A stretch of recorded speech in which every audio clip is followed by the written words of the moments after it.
I don't know what the is going on here, but I know this isn't acceptable. Yeah. I know this isn't okay. Bypassing real world events at this time does no longer appear healthy to me. Do you think social media, the culture that we live in, do you think it has had a cause on like hyper ambition? We all have a different role within Yeah. a massive ecosystem of change. Actually, we're one and we're better off in community. Not everybody needs to be at the forefront. I am now deeply committed to being somebody that rocks the that's not afraid to say what I think. If somebody feels that they have this change maker energy within them, they have no idea of where to start, where would you say they start? So many of us are deeply moved by the suffering that we see, and I think for many people it can be overwhelming. I think conversations like this are important. I think leaning on people, their skill sets and their knowledge and their expertise, whilst also bringing forward the light that is within you. Welcome to the Soul Revolution podcast, a space where stories find their voice and we find ourselves within them. The revolution starts within. Hey Soul Rev family, before this week's episode kicks off, we're asking for your support. In order to keep bringing great content and the expansion of the media channel, we need your help. Would you please like, comment, share and subscribe so we can continue delivering, offering all these episodes plus so much more content with deep gratitude. Thank you. You know, there's so many blocks for all of us around creativity in terms of like perfectionism, you know, past conditioning. There's a lot there, and I think that, you know, bringing out like our inner messiness and our inner rebel and like all of the things that we've kind of like been told that aren't okay as well, you know, we just become more creative in the process. What would you say is your inner rebel or inner messiness, like if you could? Oh, yeah. I think a couple of things come to mind. Firstly, the allowing myself to be imperfect. That's been such a thing. I'm such a recovering perfectionist. And allowing myself, especially over the last couple of years, to speak before I feel ready, to do something before I feel ready, and just be really messy in the process has been like a huge part of, I would say, like my recovery of being perfectionist. And also allowing myself to be like angry and rageful and all of the stuff that is like unacceptable in our kind of, you know, civilized, obedient society where we all have to be nice all the time, especially as women. I think that deconditioning myself from being that kind of like nice girl, good girl, has also been really liberating and probably has allowed me to feel more inspired and creative in the process, generally speaking. Where did that perfectionism start for you? Oh God, like way back when. Childhood. All roads lead back. All roads, yeah, absolutely. Yeah. Born into this life as, yeah. I was very colour inside the lines as a child. Never wanted to get in trouble. I would have such a visceral reaction to getting in trouble. Why? I'm not totally sure, to be honest, because it wasn't with my parents. That wasn't really the case. I think probably a lot from schooling as well, but definitely had such a visceral response to being in trouble. Even this followed me all throughout my adulthood as well. I noticed a few years ago when I got a speeding ticket. I had like a visceral reaction to getting in trouble from the state. I was like, what the fuck? Yeah. You know? So it's like something that I deeply had to decondition within myself in order to speak up about things that move me. So yes, recovering perfectionism and allowing myself to colour outside the lines. On your website, you say you empower change makers and seekers of deep personal healing to drive societal transformation and social justice. Did I write that? You wrote that. I loved it. It's funny, when you're like, I got something from your website, I'm like, right, I wrote that a year ago. Yeah. What did I write? What does that mean for you when you hear it back? What I hear back is a question that I ask myself pretty much every single day, which is, what does it mean to be well in today's world? And how can we keep redefining what wellness means and how do we evolve our sense of well-being to continually meet the times through which we're living. So the way that I work with people one-to-one, I work in community spaces, I work with humanitarian organisations in a trauma-informed way.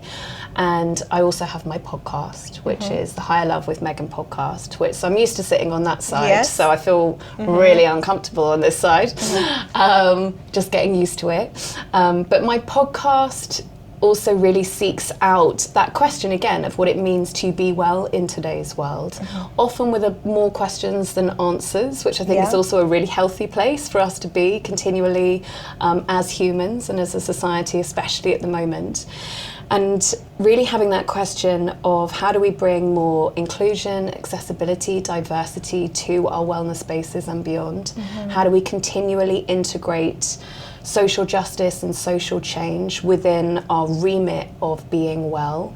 And how do we remember our shared collective humanity at this time? Because I think that you don't have to look too far to recognise that actually all across the world there is a lot of division, there's a lot of polarisation, there's a lot of othering, and has been for a very long time. It's deeply conditioned into our social programming.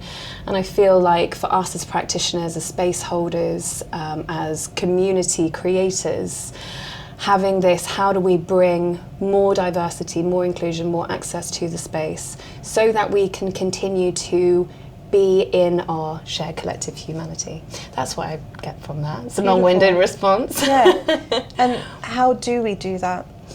Oh, that is a big old question. It is a big question. And you know what? I actually asked somebody else this on my podcast yesterday.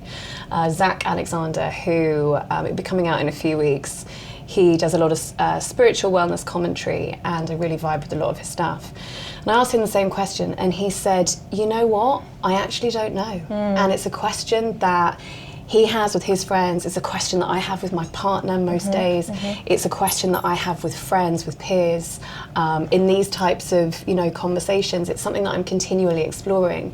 And he pointed out, and I really agreed with him, that we're kind of living through quite unprecedented times where our division, where our polarization, where our othering is literally there in like 4K on the internet every single day.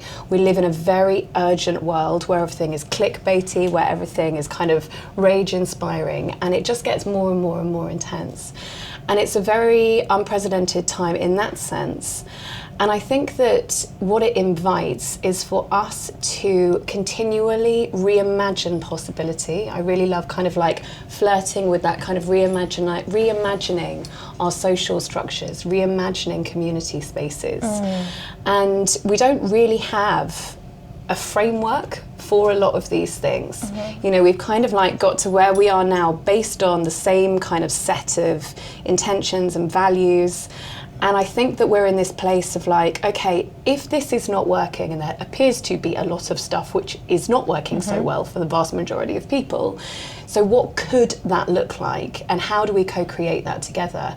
And for me, that does invite actually a lot more questions than answers, and a lot of conversation, a lot of speaking to each other about our experiences, our needs, our shared collective humanity. I mean, literally before we started recording, you said about the podcast to strangers talking on a bench and how beautiful it is because, you spend 15 minutes with a stranger and you recognise that actually fundamentally we all want pretty much the same thing.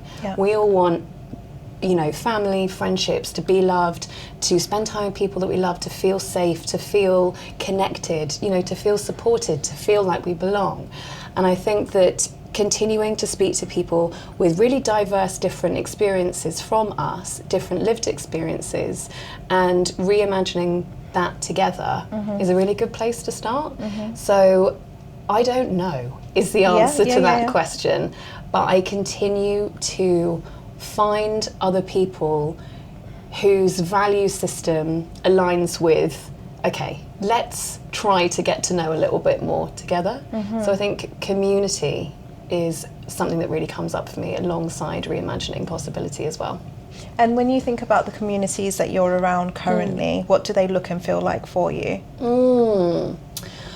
I would say that they have actually changed quite a lot over the last couple of years, where I have really attempted, very intentionally to meet totally different people from all walks of life, all different opinions, different needs, and I've really grown my community in lots of ways, and the richness that has come from that has been deeply profound within my life experience. I think kind of going back, say, 5 years, in a lot of the spaces that I cultivated myself as a wellbeing professional, a lot of the spaces that I attended, your yoga studios, your workshops, etc., I recognised that everyone there pretty much looked like me. I was creating spaces for people that were replicas of my identity. So what I mean by that is me as a white, cisgender, heteronormative, middle-class woman. I was running retreats surrounded by people who'd had, their own unique iterations of their own life experiences, but from an identity perspective, it was very much kind of matched, and I was creating kind of my own little echo chambers, I would say. As we do, yeah. Yeah, as we do. And, in the past 5 years, as I have started taking a lot of my work into community spaces, there's one organisation that I have worked with for the past 5 years and increasingly within that time, which is a women's centre based in my local town. And the women who attend the women's centre are women who have been through domestic violence, abuse, sexual trauma, high levels of neurodivergency, so high levels of autism, ADHD, depression, homelessness, been through the criminal justice system, vulnerable women who need well-being support, as well as, housing, mental health, etc., all sorts of things. And the work that I've been doing within those community spaces, for me, as a practitioner, as a human, really just opened my eyes, because what I was recognising is that, there are so many systemic barriers to access to wellness, and the spaces that I had been creating previously were not kind of fit for purpose of that sense. So the community spaces that I'm involved with in that work aspect are really diverse in terms of life experiences. But over the past couple of years, as I started to move into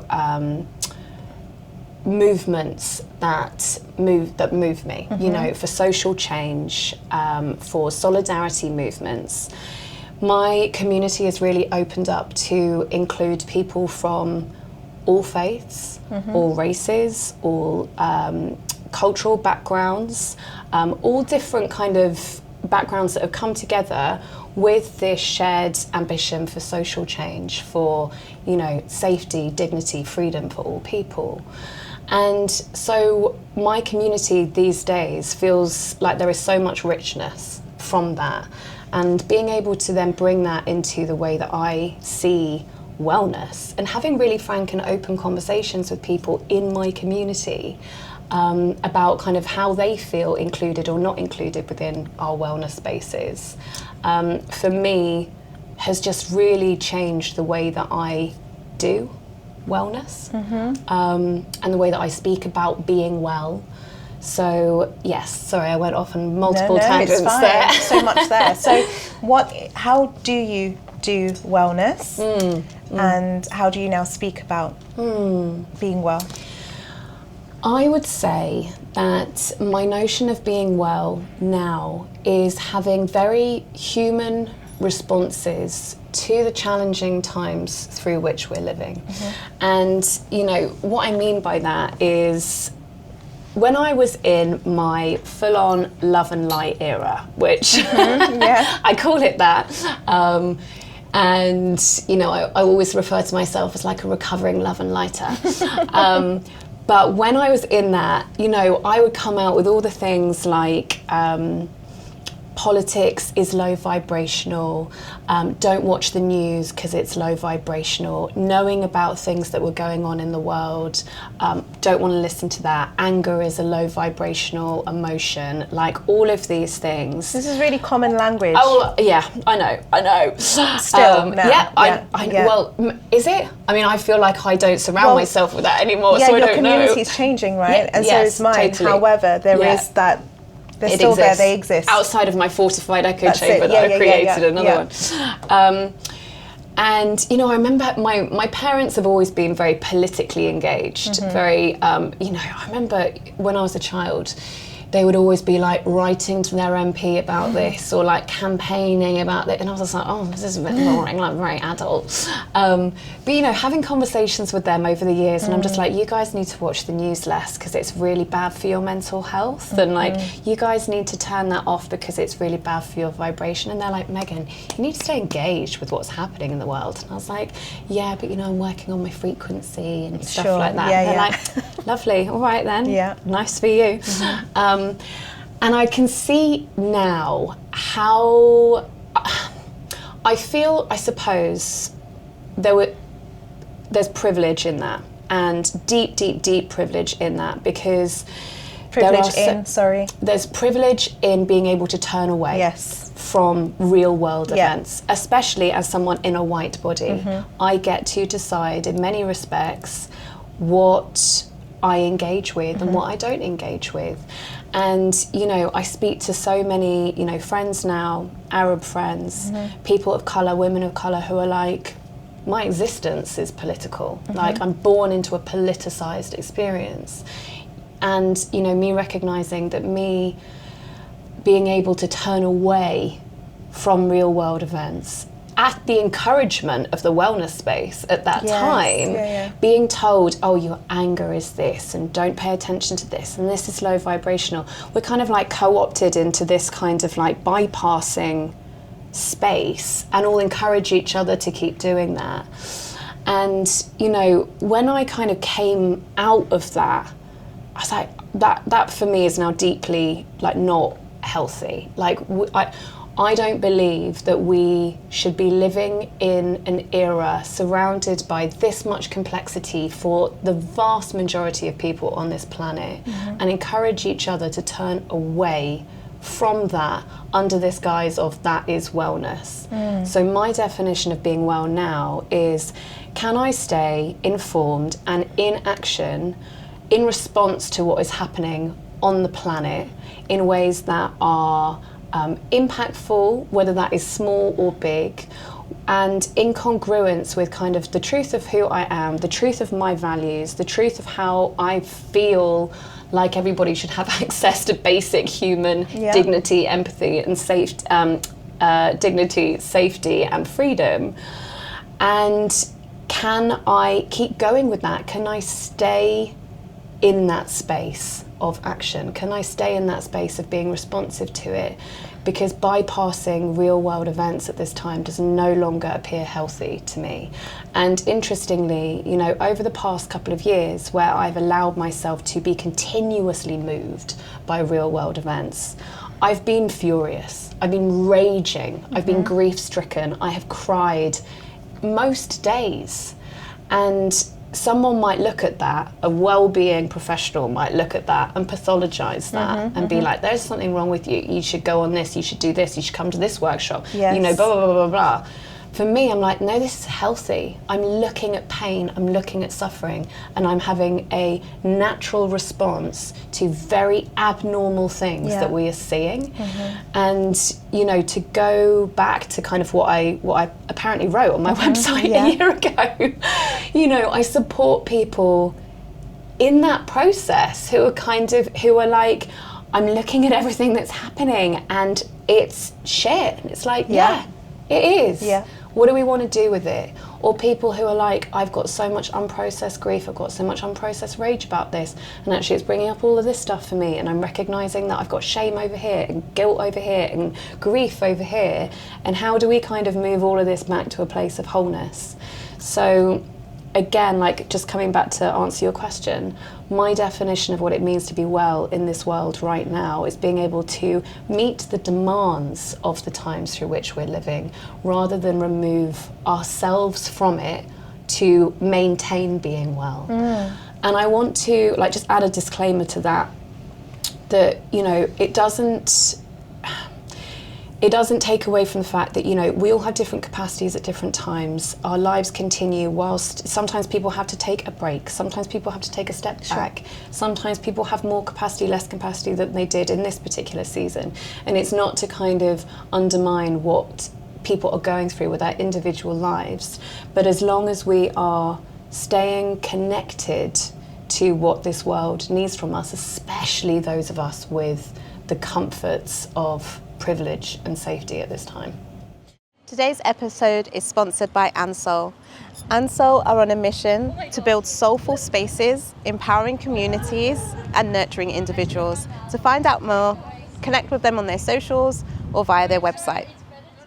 So somebody reaches out to you and says, Megan, I'm feeling really overwhelmed by what's happening in the world, but I feel like I need to do something, but they don't know where to start. What's your response? How do you guide them through that? Such a good question. Firstly, I would say congratulations. If you're feeling overwhelmed by everything that's happening, good. Welcome to the club. I hear you. What I mean by that is like, it's good. It is overwhelming. So like, let's name it and be in that together. And work with it also to kind of, you know, right, okay, let's work with that a little bit. But to answer your question, I deeply believe that we all have a different role within the massive ecosystem of change.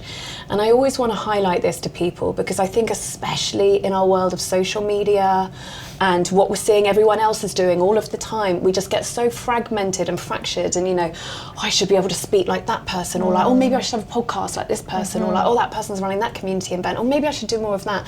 And we get so confused that we then become totally paralyzed. And then all the stories start of like, I'm not doing enough, why am I not doing this, you know, they're good at that, but what am I good at? You know, all the stories just compile. So I always say to people that, like, again, we all have a different role in the great ecosystem of change, and it's really a very personal journey of what your unique skills, qualities, experiences contribute to the ecosystem of change.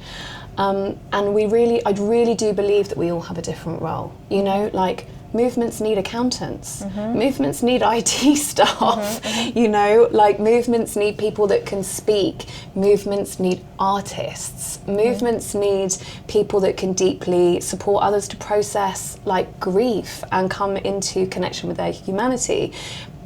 Movements need people who are like, you know, full of the kind of like frontline kind of rage that we need, people, medics, you know, everything. A movement needs everything.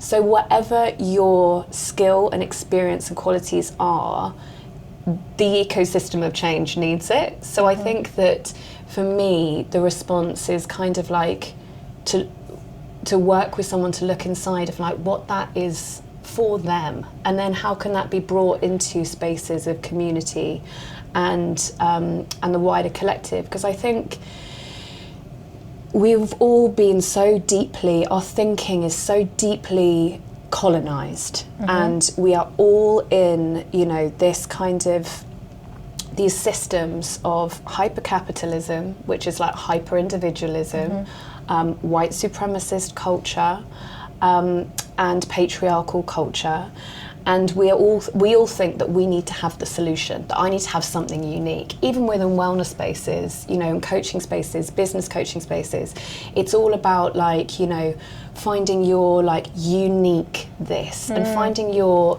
individual this, and you need to be the expert, you need to be the authority, you need to be the leader on this.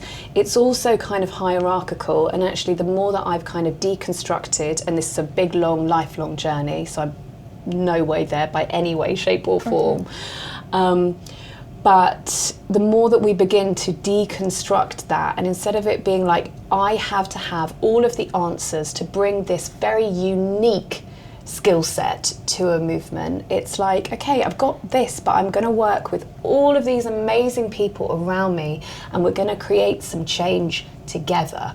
When I need to take a step back, then they're going to take a step forward. And when I can take a step forward, you can take a step back. It's like tag teaming. And so again, kind of in response to that, whilst I say, you know, your kind of unique skills and experience and etc., it's not from a sense of like, well, I am the one person to bring around this great change, but it's like, what can I bring to this team of people, this like global team of people who are wanting to drive change? Yeah. Okay. So hitting on what you just said in terms of, it's not necessarily about what is your like USP, but how can I become integrated in like this community? What can I bring? Yeah. Do you think social media, the culture that we live in, do you think it has had a cause on like hyper ambition? So there, do you know what I mean by that? Like in terms of, because you are right, when you go to workshops or you're listening to people speak, especially within this space, there is such emphasis around, but what is your unique calling, and what is, are you the next leader, are you the next? And sometimes I think we are losing what you just said, which is actually we're one and we're better off in community, and not everybody needs to be at the forefront. How is social media fueling that part of us? I had a really good conversation about this on a group program that I ran recently, and it was on a call with two amazing women, Ilian Morrison and Kaya Allen Bevan. I really recommend following both of them. They're just absolute powerhouses.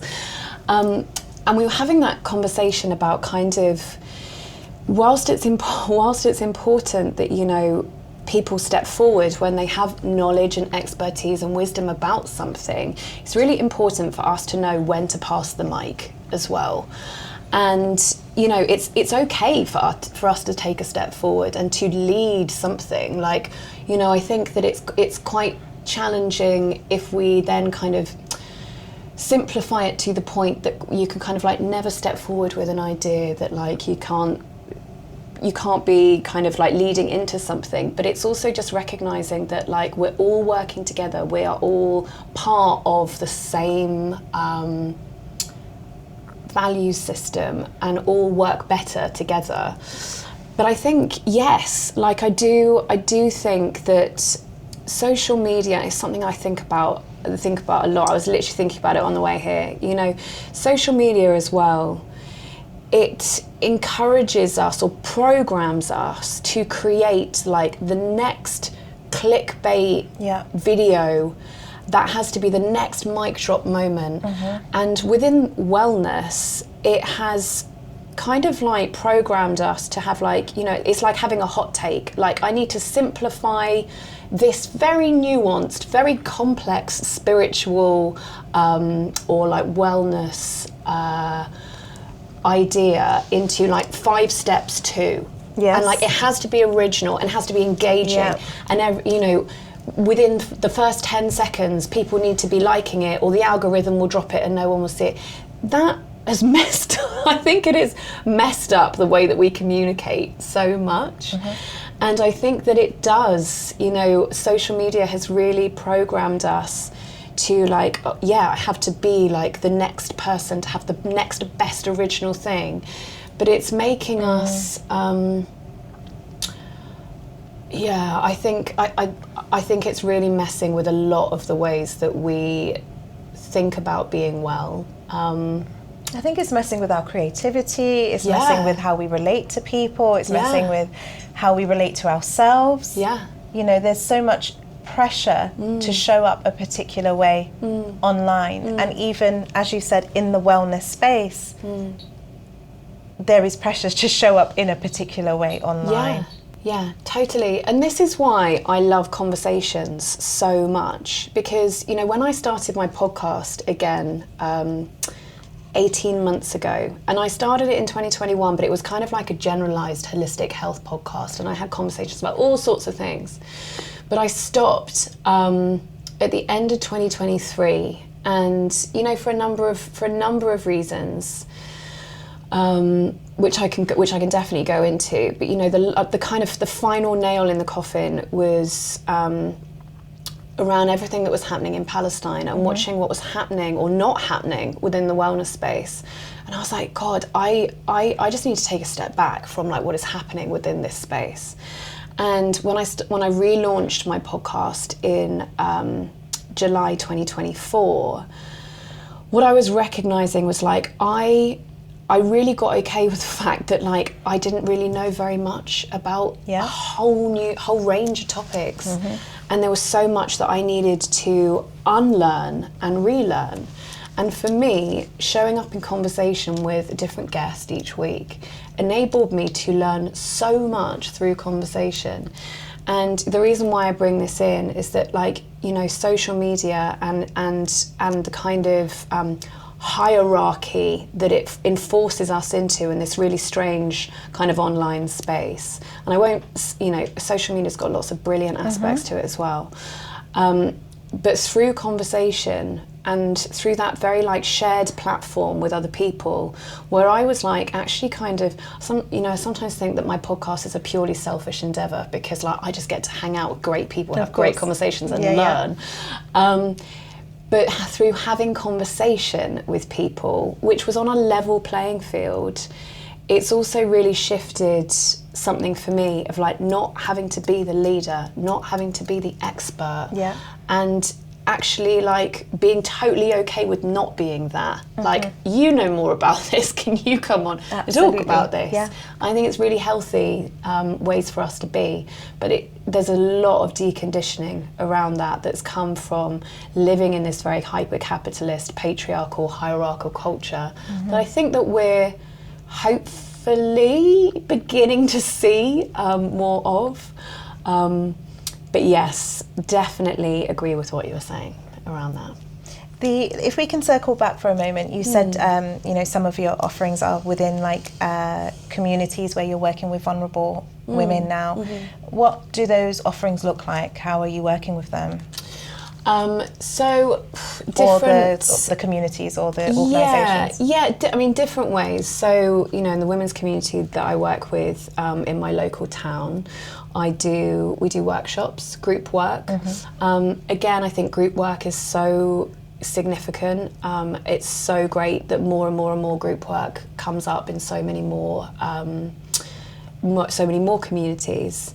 So we do group workshops really centered around finding simple ways to give them some sense of kind of agency and autonomy. So that's around nervous system regulation, breathing techniques, EFT tapping, it's a modality that I work with, self-compassion practices, kind of like, you know, just easy, digestible well-being things, well-being approaches that give them a sense of kind of being well. People who've become very dysregulated, people who feel very out of control with themselves. So that is one aspect. With humanitarian agencies that I work one-to-one, and providing well-being support for people who are really up against it, really at the forefront of really challenging things that are happening in the world. Sure. What is your calling? What do you believe why are you called to this particular work? And why are you following the call as well? What is my calling? Interesting. It's funny, we're recording, you know, at the time of recording, we're recording in January, and it's always such a like juicy time for reflection, you know, like kind of that like wintering energy, and always without fail over the last years I've arrived into January being like, who am I again? Like, what is so an interesting time to ask this question. I think that my calling, I feel that something that people reflect back to me within conversations, within my podcast, is being able to take quite complex ideas or complex, nuanced conversations and find the kind of common thread, and find the thing that brings it all together, that kind of makes it digestible for people. And I suppose, you know, hearing myself kind of work out this question out loud, there's something in there as well, you know, I said it at the beginning, of finding this shared collective humanity, of, you know, finding common ground between people, finding our shared values and our shared, a really good friend of mine talks about this kind of importance for like just when we find our shared values, we're able to then just work together to go forward. We'll have difference of opinions of what that looks like, but the shared values is really significant. So I think for me, finding that common ground between people, finding and embracing the complexity but the common thread, are two things that really stick out for me. And I've really allowed myself, I think, within the last year to really embrace being unapologetic. And I don't mean that in a sense of not apologising when I've actually done something wrong, when I've created harm. But allowing myself to be unapologetic of who I am and what I stand for and what I believe in. And not making that smaller. We were talking about making ourselves small before we started filming, and I think especially for women, we have been so conditioned to make ourselves smaller, and to not be angry, to not be too emotional, to not have too many opinions, to not rock the boat. And I think that I am now deeply committed to being somebody that rocks the fucking boat, that's not afraid to say what I think, that's not afraid to take action on the things that I recognise are leading towards safety and freedom for more people, and not being put off by what comes back to me. I mean, it's challenging for sure sometimes. But for myself, you know, I have really been honing the kind of skills and qualities that support that. So I think modelling a sense of just being unapologetic for creating a better world for all of us to live in. Yeah. Yeah. Would you say that is at the core of all your work? Or do you think it changes? It changes, and I think that I think that there's nuance. I think, and again, there's so much nuance to all conversation, isn't there? Because, you know, it's very easy for me within the comforts of my life to be unapologetic. But then there are many people around the world and many women around the world that actually, if they were full on unapologetic, that might not be safe for them. You know, so again, there is nuance. So I think that, you know, whilst I suppose the common thread across all of that would be being unapologetic in being ourselves, you know. And I think that, again, it's like that's kind of embracing the humanity, it's embracing the messiness, you know, going back to kind of what we were speaking at the beginning. I think that there's a lot of feeling like we all have to be perfect, and in our wellness spaces it's kind of like, well, I have to be the kind of like perfectly well put person together, but becoming unapologetic and just being the kind of like messy versions of ourselves and the most human versions of ourselves. Yeah. So you work with organisations, community groups, and you work with people on a one-to-one as well. And do you only work with women, or? Yes. Okay. Yeah. You know, I don't think that was ever a really intentional thing. It just kind of has happened that way and evolved that way. And I think, you know,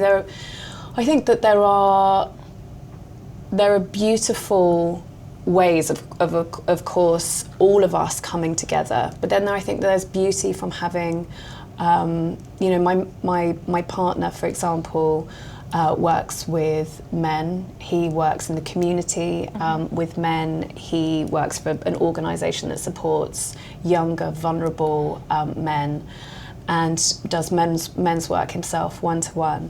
And the conversations that I know that he would have in a group of guys, if I was there, you know, there might not be the same conversation. Sure. In the same way that Yeah. in, you know, female-led spaces creates a different type of healing. So I think that, you know, it was never intentional that I would only just work with women, but that's just how it's evolved. Okay. Yeah. Do you do any work together, as in husband and wife, like couples? No, we have people have asked us that, and I was like, oh, I wouldn't want to be one of those like wellnessy couples who, you know, they're like our relationship, and then sure, you know we yeah. have some like big like public like, you know, disagreement or something like that.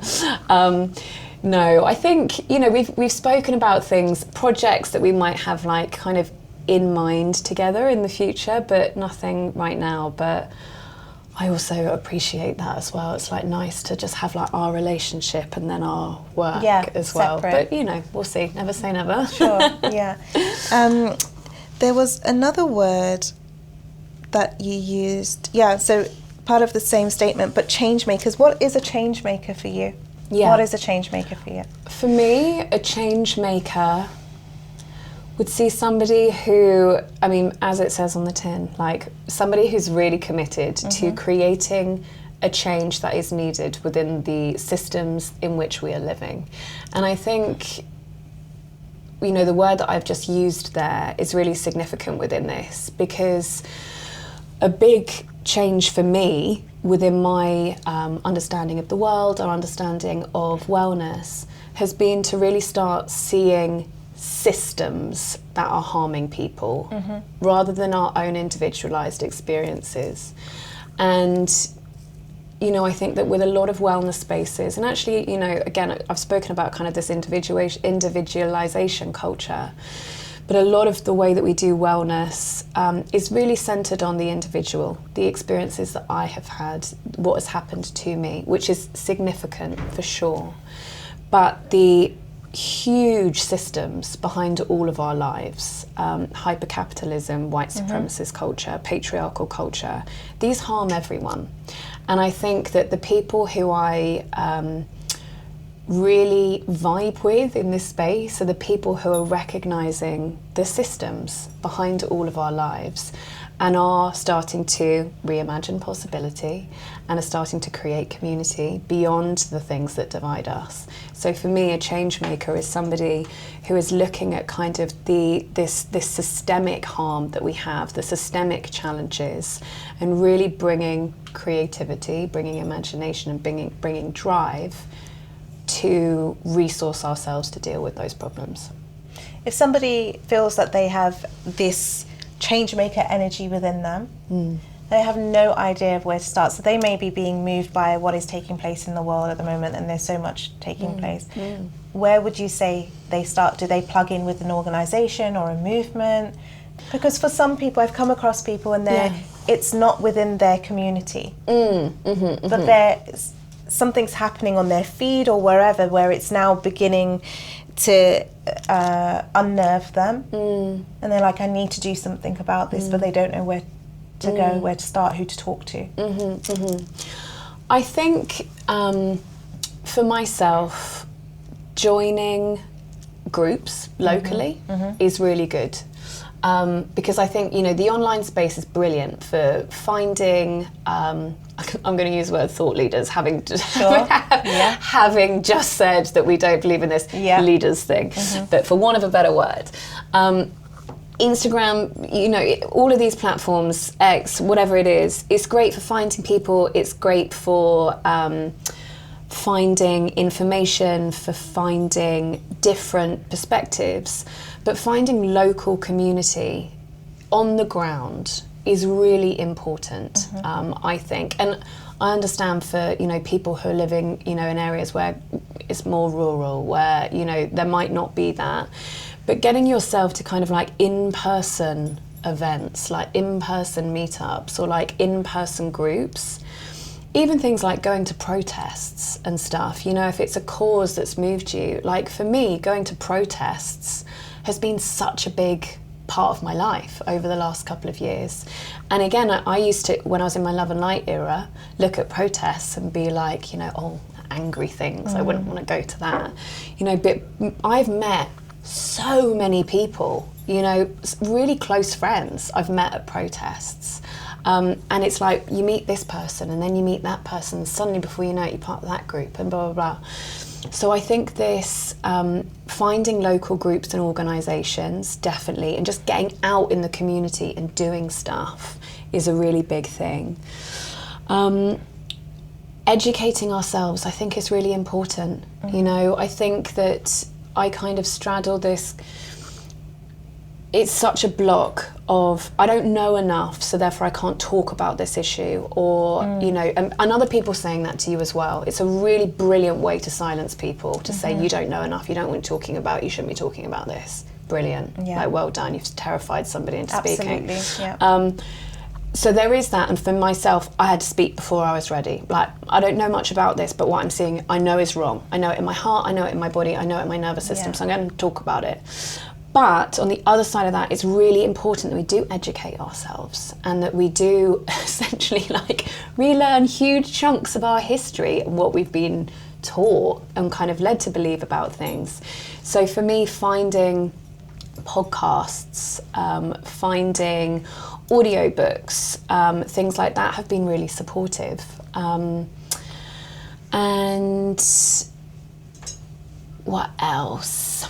Local podcasts, and I think just having conversations with people. Again, like, I know all these sound really like basic things, but just getting out there and having different conversations about our shared different life experiences. You say basic, but I think it's because it's so noisy, there's so much noise, people forget that it may be basic, but this is where you start. And that's why I think it's really important to just highlight, actually plug into local communities, go to local protests, just start speaking to people.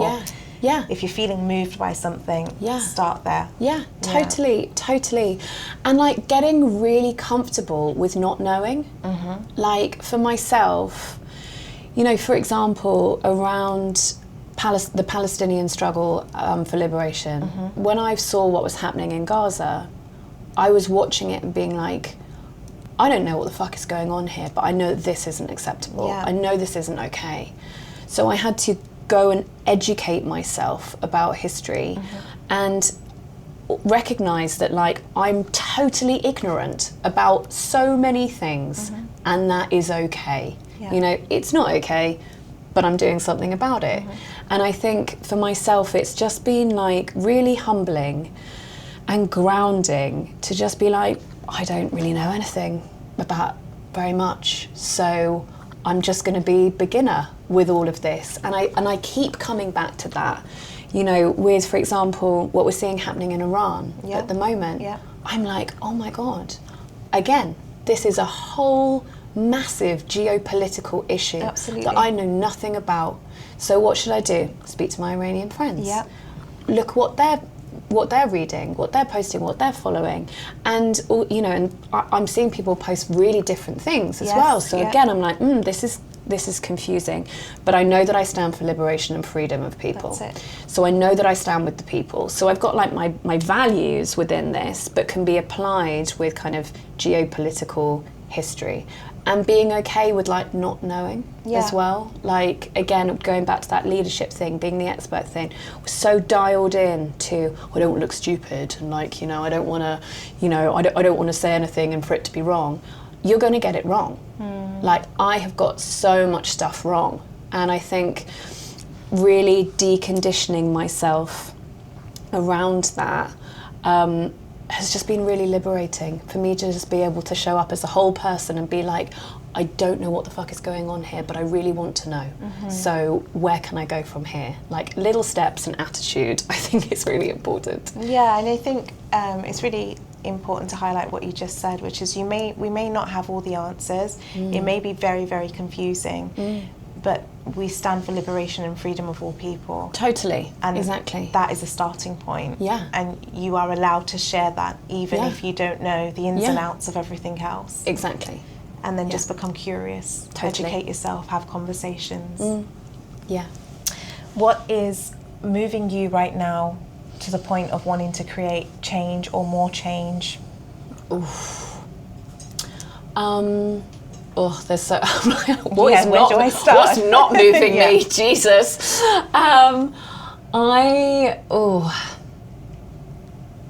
I think what is moving me in a positive way is ordinary people doing extraordinary things. And, you know, there has been so much that has moved me over the past 2 years. I mean, some in a totally grief-stricken way, and some in just like witnessing the bravery and the compassion of normal people. I mean, you know, in spiritual communities and stuff, and I mean, I lived in Bali for 2.5 years, so I know what spiritual community is like. Yeah. We're obsessed with this notion of like light workers and starseeds and stuff like that. You know, a Red Crescent worker that is driving into a war zone, Yeah. into an ongoing genocide to pick up children whose whole family is buried beneath the rubble. Paramedics driving into that situation not knowing what they're going to be met with, that's a fucking light worker to me. Agreed. And watching the bravery and empathy of which I, in my privileged life, will never be able to even come close to what that is. I mean, the courage that real humans show on this planet, that moves me. I mean, it's phenomenal. I mean, literally thinking about it, it is phenomenal. And, you know, there are many Palestinian families that I am in regular contact with. There's an organisation that I work with, All Our Relations, which supports families in crisis. There's 21 families that they're supporting around community kitchens. And I'm a family liaison officer for one of the families, and I support All Our Relations with their communications. And hearing, you know, like I'll be chatting with, you know, the family or someone that runs the community kitchen, and the stuff that they've said that they've done that day, I'm like, you know, in your situation, I would have lasted 2 minutes. You know, look at what happened during COVID. People were fighting in the supermarkets. Of course, yeah. You know, how people have continued to be in community together. I mean, the bravery, again, it's unbelievable. And I think that in a positive way, it makes me want to protect and continue to fight for the very fabric of what is the very best of humanity. So that is one aspect of it. And then I think on the flip side of that, what is not moving me? But, you know, I obviously do a lot of work around Palestinian solidarity, which is so deeply connected with all other global movements of what we're seeing, you know, the interconnectedness of what is happening all over the world. So that can't be, I think it's not helpful if we think, I'm just working on this one thing over here, which is totally not connected to anything else. Everything is so interconnected.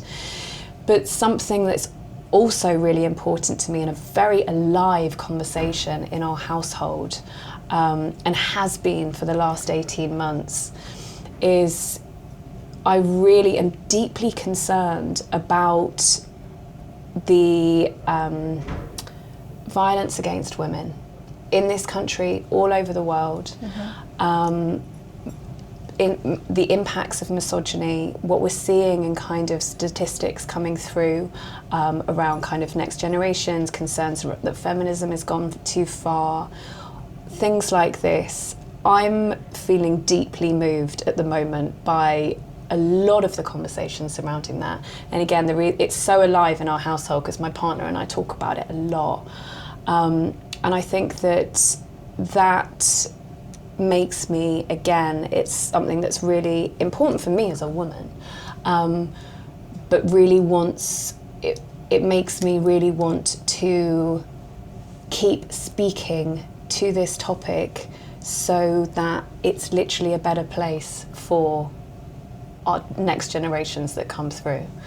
So a good side and a bad, you got the good, bad and the ugly there. You know? Wonderful. Yeah. How about yourself? What am I being moved by? Yeah. What am I not being moved by? Yeah, right, I know. Everything. I think I'm moved by so much. I think I have a deeply compassionate heart, as you know, as you do, as I can see. I think I've struggled with trying to find my place in how I can help fight the cause or raise awareness. And what I've realised is I can only do what I'm learning to lean on, where I find education and where I find, like listening to you. When I came across you, I was like, she knows what she's talking about. Oh God.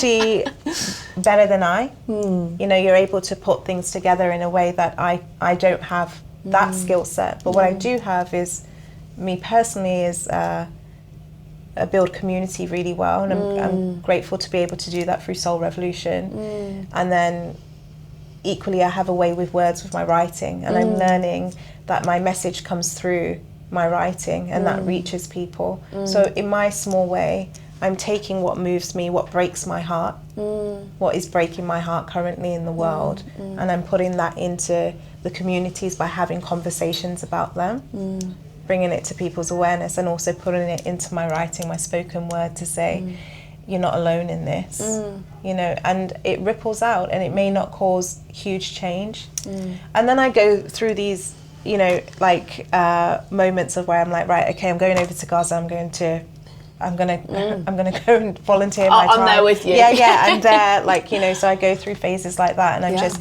I just trust the call. But yeah, we don't have the answers, but I think conversations like this are important. I think leaning on people and their skill sets and their knowledge and their expertise, whilst also bringing forward the light that is within you, can shape the world and help maybe direct the world in a way that we all imagine it to be, hopefully one day, I would say. It's so beautiful what you just shared there. Thank you for sharing. I'm glad that I asked you. I think that we are all, apart from, I'm not going to say all actually, I think that so many of us are deeply moved by the suffering that we see, and I think for many people it can be overwhelming, and I think that we don't know where to start, a lot of us. And what you've just reiterated there again so beautifully is, you don't have to do it like me, and I can't do it like you, because, you know, you saying I'm brilliant at building community. I'm also good at building community, but not in the same way as you. You know, what you've said of, you know, it comes through in your writing, it comes through in your spoken word. I can't do that. So I'm really glad that you can do it.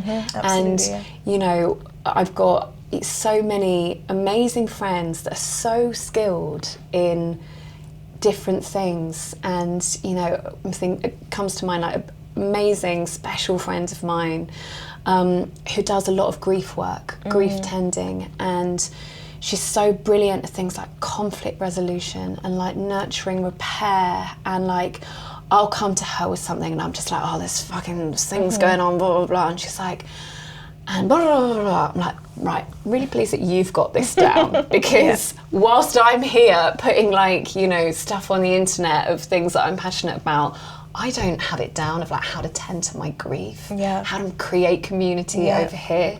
So again, I think it really just demonstrates this whole ecosystem of change of like, when I don't have the answers, maybe you've got an answer, or if you don't, and we'll go and find someone else that has the answer, and we create new answers together.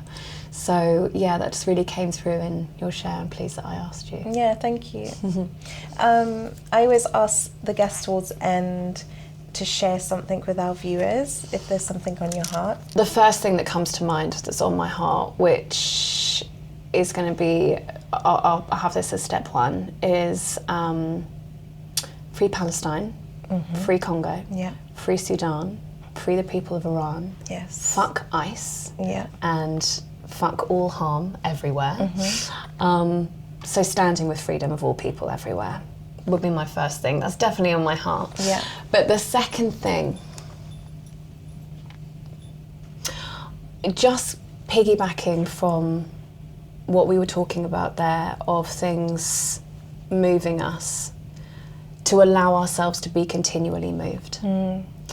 And don't shut down that mechanism, because there is so much happening in the world right now, and I think that we really need to allow ourselves to be moved and to not turn away from that, and to really move through the barriers that are making us experience numbness, that are making us experience a sense of dissociation, that are creating chaos in our systems, so that we can continue to step in, to lean in.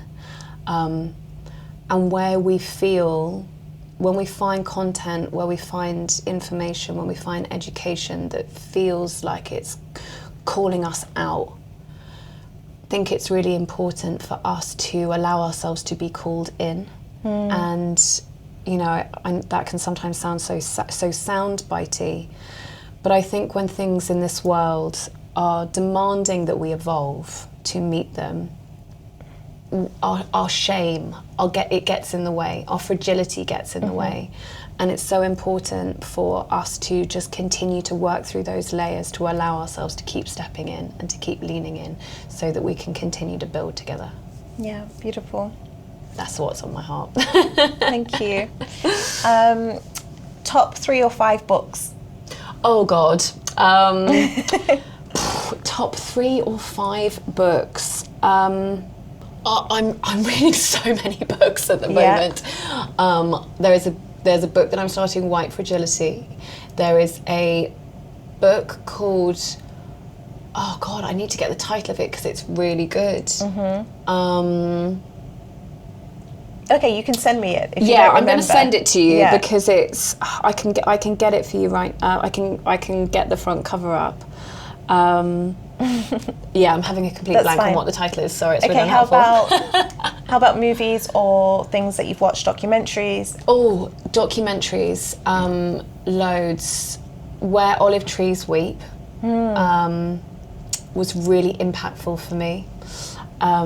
It's got Dr. Gabor Mate in it, and Palestinian healer Ashira Darwish, who I recently had on my podcast. And it was actually filmed before October 7th. It was about the occupation over the previous decades. But it's still incredibly relevant and even more heartbreaking to watch now that you know what's happened over the last couple of years and how Gaza has been devastated. But it speaks a lot about occupation and the Palestinian struggle and is filmed beautifully. It's a brilliant documentary. I recently watched Palestine 36 as a film. I don't know if you've seen it. It's incredible. Absolutely incredible. I was blown away.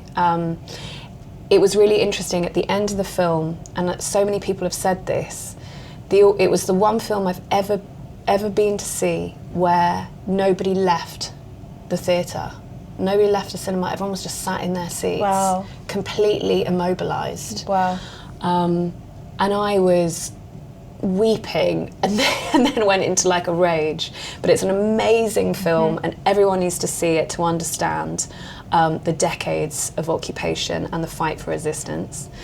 The Voice of Hind Rajab that I saw, I don't know if you've seen it. I haven't, no.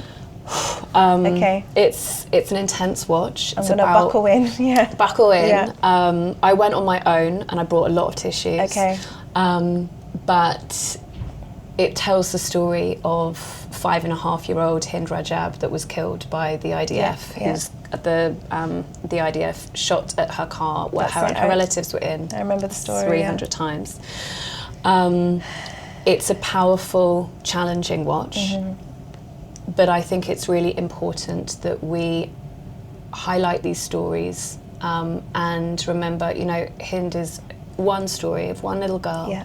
and there are 20,000 just like her, and that is just in Gaza over the last couple of years. So those have definitely been very impactful for me recently.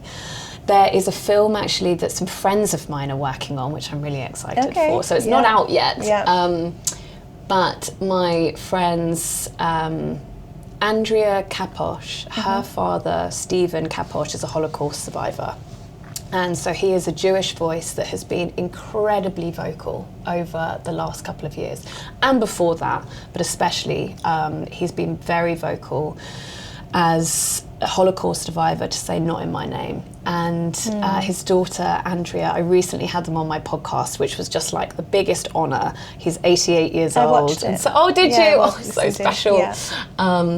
I had them on recently, and Andrea is making a film about her father, and Antoine Rafoul, who is the father of another friend of ours, Yasmin, who's an amazing friend of mine, who is a Nakba survivor. He's Palestinian, and they have these really interesting parallel lives where they're both survivors of a genocide, where they both became architects. I mean, they have this joke between them, like they both survived architecture as well, and have had these really kind of interesting parallel lives. So I'm really interested for that film to come out, and there's a big crowdfunding